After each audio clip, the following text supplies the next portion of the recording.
বদহজম যেন তার মৃত্যু সঙ্গী। একটু শান্তিমতো কিছু একটা খাবে সম্ভব না, একটু ভালো কিছু খেলেই দেখা যায় যে পেটের অবস্থা খুব খারাপ হয়ে যায়। বছর ভরা পেট খারাপ থাকে, পেট ঢাকা নাকি বুটবাট, পেটের মধ্যে ব্যথা পায়খানা, কখনো পাতলা কখনো শক্ত, মানে একটা বিশ্রী অবস্থা, লাইফটাকে শেষ করে দিচ্ছে পেট। এরকম ভয়াবহ অবস্থা যাদের। এবং শুধু তাই নয়, এই এই সমস্ত উল্টাপাল্টা খাবার খাওয়ার কারণে বা পেটের এই অবস্থা থাকার, উল্টাপাল্টা খাবার না, খাবার সে ঠিকই খায় কিন্তু পেটের হজমের এই 12টা বাজার কারণে তার অবস্থাটা এত খারাপ হয়ে গেছে যে তার শরীর দিন দিন দুর্বল হয়ে যাচ্ছে, শরীরে আগের মতো বল শক্তি নেই। এবং আরো যে অবস্থা, যে মানে মানসিক ভাবে সে অস্থির হয়ে গেছে এবং নিজেকে নিয়ে সব সময় চিন্তা ভাবনা করে, অন্য কিছু কাজকাম করতে পারে না। পুরো জীবনটাই তার একদমই বলা চলে যে একজন মানে বিশৃঙ্খল একটা পরিস্থিতি তৈরি হয়ে গেছে। এইরকম পরিস্থিতি যাদের রয়েছে তাদেরকে নিয়ে আজকের এই ভিডিওতে। এবং হোমিওপ্যাথি কিছু ওষুধের মাধ্যমে আপনি এখান থেকে স্থায়ী সমাধান পেতে পারেন, সেই সাথে আপনি এখান থেকে একেবারে সুস্থ হতে পারবেন কিভাবে, সেটা নিয়ে আজকের এই ভিডিওতে কথা বলবো।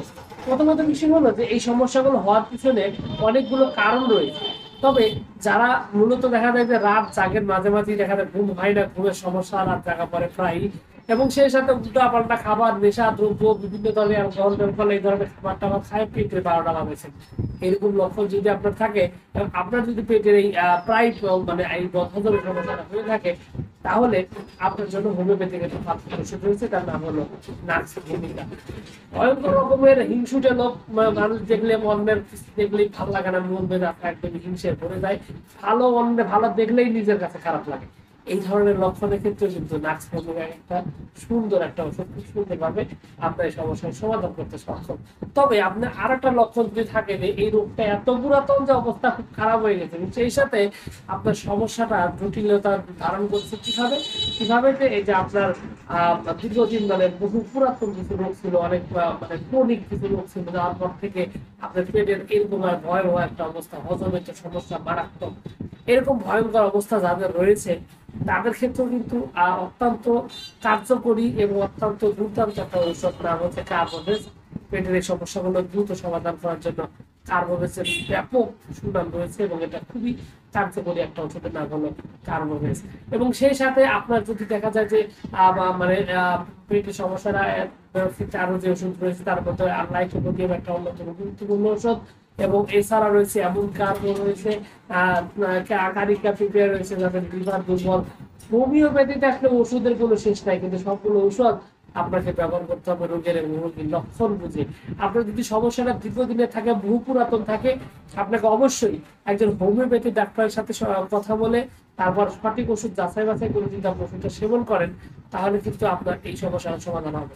আর যদি আপনার সিম্পল সাধারণ অবস্থা থাকে, অল্প স্বল্প সমস্যা থাকে, প্রাথমিক সমস্যা থাকে, সেক্ষেত্রে আপনি নাক্স ভূমিকা অথবা কার্বোভেজ, আমি যে লক্ষণগুলো বলেছি এই লক্ষণগুলোর সাথে যদি মিল থাকে, তাহলে সেই ওষুধগুলো আপনি ট্রাই করতে পারেন এবং আপনি সেখান থেকে খুব সুন্দর একটা সমাধান আপনি পাবেন।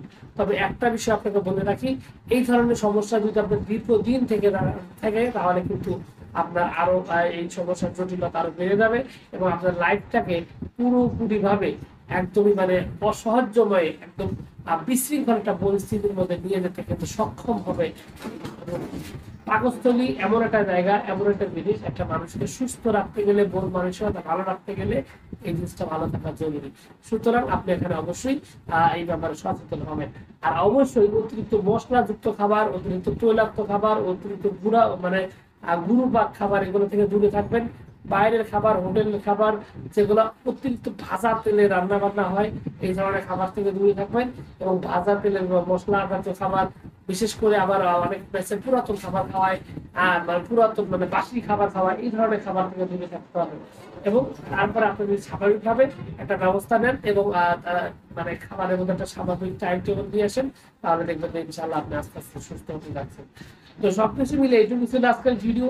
আশা করছি পুরো তথ্য আপনার কাছে অনেক অনেক বেশি ভালো লেগেছে। আর যদি লেগে থাকে অবশ্যই ভিডিওতে একটি লাইক দেবেন। চ্যানেলে যদি প্রথমবার এসে থাকেন অবশ্যই চ্যানেলটি সাবস্ক্রাইব করবেন। কোনো প্রশ্ন, কোনো মতামত, কোনো অভিযোগ যদি থাকে তাহলে অবশ্যই কমেন্ট করে জানাতে পারেন। তো ভিউয়ার্স, আপনাদের সকলকে অনেক অনেক ধন্যবাদ। আসসালামু আলাইকুম।